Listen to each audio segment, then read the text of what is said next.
Dear students, welcome to our channel. Today we will study worksheet number 27. गणित कक्षा 7 त्रिभुज एवं उसके गुण। त्रिभुज और उनके गुण देखेंगे। दिए गए चित्रों को देखें और अपने अवलोकन को अपनी नोटबुक में लिखें। तो ये चित्र देखिए, ये त्रिभुज के आकार की आकृति है, ब्रेड की आकृति, और ये झोपड़ी की आकृति देख सकते हैं आप। इनमें त्रिभुजें बनी हुई हैं तस्वीरों में। एक कागज़ पर 3 ऐस रेखीय बिंदु लीजिए ए, बी और सी, और इनको इस तरह से मिलाइए। इनको एक दूसरे से मिला दीजिए ताकि एक त्रिभुज हमें प्राप्त हो जाए, एक आकृति मिल जाए जिसको त्रिभुज कहा जाता है।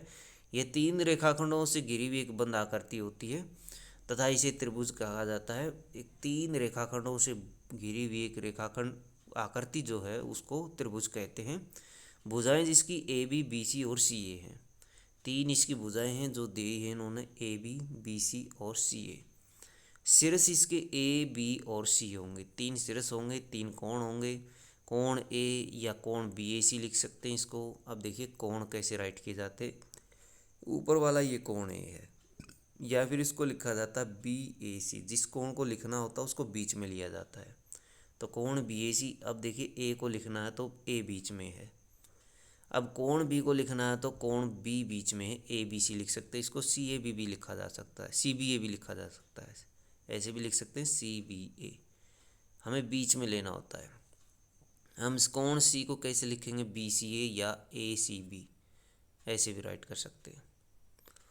माध्यिका क्या होती है? माध्यिका देखिए, एक रेखाखंड जो त्रिभुज के शीर्ष को विपरीत भुजा के मध्य बिंदु से मिलाता है। A D B E C F त्रिभुज ए बी सी की माध्यिका है। अब देखिए ए डी ये माध्यिका है जो इसके मध्य बिंदु से नीचे वाली जो सामने वाली भुजा है उसके मध्य बिंदु से मिलाती है। ऊपर से डाली जाती है और सामने वाली भुजा को 2 बराबर भागों में बांट देती है। तो ये सी ए माध्यिका है, बी ई माध्यिका है।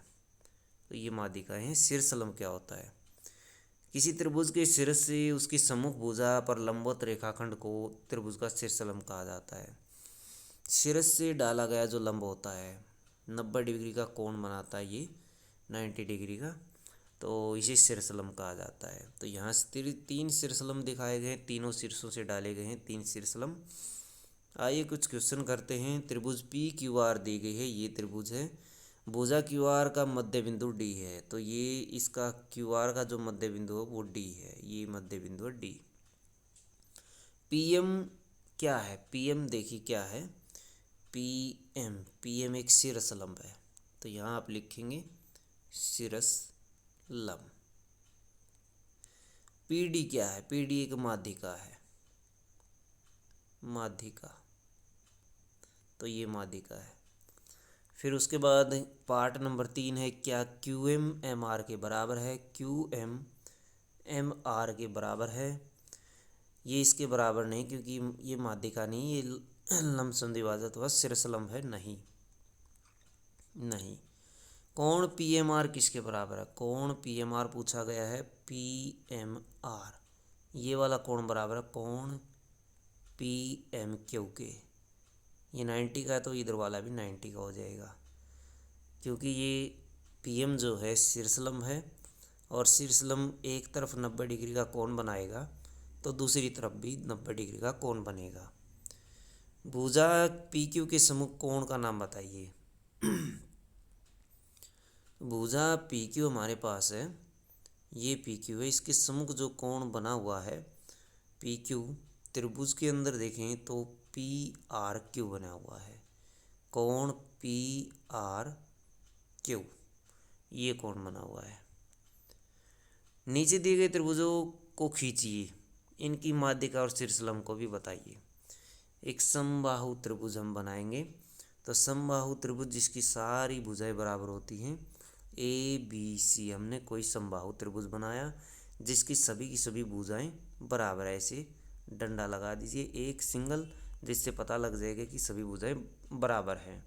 इसका शीर्षलंब आप खींच सकते हैं, माध्यिका भी आप खींच सकते हैं, क्योंकि सबकी सारी भुजाएं बराबर हैं, तो शीर्षलंब भी आप ऐसे दिखा सकते हैं, ऐसे शीर्षलंब दिखा सकते हैं, ये शीर्षलंब है, और माध्यिका भी दिखा सकते हैं। समद्विबाहु त्रिभुज, समद्विबाहु त्रिभुज में दो भुजाएं बराबर होती हैं, तीसरी भुजा बराबर दिखानी जरूरी नहीं है। ए बी सी ये त्रिभुज हमने बनाई, इसमें ए बी और ए सी को बराबर दिखा दीजिए, बी सी अलग हो जाएगी, डिफरेंट हो जाएगी। तो इस तरह से आप इसको बना सकते हैं। विषमबाहु त्रिभुज ऐसी त्रिभुज जिसकी कोई भी भुजा बराबर नहीं है, तो टेढ़ी मेढ़ी त्रिभुज बना दीजिए। ए बी सी ये कोई त्रिभुज है जिसमें कोई भी भुजा बराबर नहीं है, इस पर 2 लगा दीजिए, इस पर 3 डंडे लगा दीजिए, क्योंकि इससे पता लग जाएगा कि ये तीनों डिफरेंट हैं। तो इस तरह से आप ये त्रिभुजें बना सकते हैं। यदि बच्चों आपकी वर्कशीट नंबर 27 वीडियो अच्छी लगे तो लाइक करें, हमारे चैनल को सब्सक्राइब करें।